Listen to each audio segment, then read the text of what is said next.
Have any of you ever wondered why this gospel is here still at the beginning of Lent? I mean, doesn't it sound much more like an Easter gospel? Why would we have it at the beginning of Lent? Does anybody ever think about that? And the correct answer is yes, Tom, we've all thought about that. It does seem out of place. And yet, in trying to figure that answer out for me, I came across one of the weekly reflections from the Catholic Student Center. I've been very interested this year, especially reading those day after day. And I don't know if I'm going to embarrass somebody, but it's Chuck Holmes here. Somebody tell him that he's the topic of today's homily. This past Wednesday, if you read the weekly reflections, Chuck talked about faith and trust. And basically he said that he is one of those people who want to have all the answers before he begins. He's a PhD student. I was a PhD student. That makes an awful lot of sense. We want to have everything plotted out. But he ended up saying, in our Christian life, we can't do that. But even though we can't have everything neatly plotted out, something tells me all of us need to know that there's a light at the end of the tunnel. And I think that's precisely why this particular gospel reading is here today, to let us know that there is a light at the end of the tunnel. And that light is spectacular, and that light is the very resurrection of Jesus himself, a pledge of our own futures. Listen to all three readings. Abraham is able to move forward because he has an experience of the closeness of God in his life. And because of that experience, he can hear and trust that things will be well. Paul is able to endure hardship because he has had the experience of the resurrected Jesus already in his life. As soon as the disciples come down from the mountain, they are told not to tell this until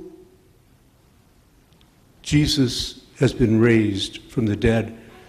And at least in Mark's gospel, they start asking, what does this possibly mean?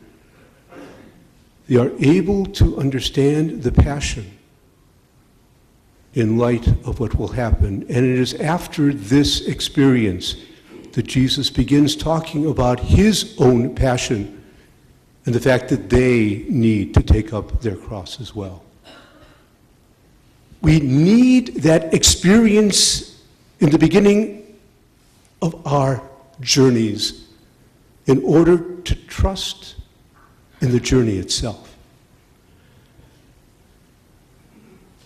Notice that the disciples right away wanted to stay in that experience. They wanted to build 3 tents. They wanted this to be all. I don't think they wanted to come down from that mountain. And isn't that also the case in our lives? That initial experience that leads us forward, we want to keep forever. And yet we know we can't. Again, Chuck, as he continued his reflection, basically said that we need to have faith, and as he put it, faith not in the religious sense, but faith as trust. My only disagreement with Chuck is I think faith as trust is faith in the religious sense. We need to have that faith, that experience in the graciousness, the goodness, the trustworthiness of God, that we can move forward in times that are not so bright, so fantastic, so glorious. Right around the time that Chuck's reflection came out. The German magazine Das Bild had an interview with Pope Francis. It was a very interesting interview and a very sort of Lenten interview because the Pope talked about his own times of darkness, his own times of wondering what is going on, his own times of seeming lack of faith or trust. And yet the Pope concluded that faith that does not endure crisis is not faith at all. In fact, he called it infantile. So why is this reading here, these readings at the beginning of Lent? It gives us the notion that in the midst of who we are and what we do and where we go, we are journeying to that light. We are journeying to the resurrection. We are journeying to Christ himself. That journey is not going to be neat. That journey is not going to be easy. That journey is not going to be all 7-degree weathers. We're going to end up with some 30-degree weather as we move along. But it's that journey that's important. That journey in which we might have to stand up when everybody seems to be going in a different way. That journey when we might have to challenge one another as to what our faith really means. That journey when we might have to ask for ourselves, is anyone out there to whom I'm praying? A journey of darkness as well as light. During those times, we need to recall today's gospel. We need to recall that initial enthusiasm that brings us here to church today, that takes us through the day, knowing that this journey is not simply a journey of Lent, but this journey is our entire lives. And so the ending of Chuck's reflection, I think, becomes important.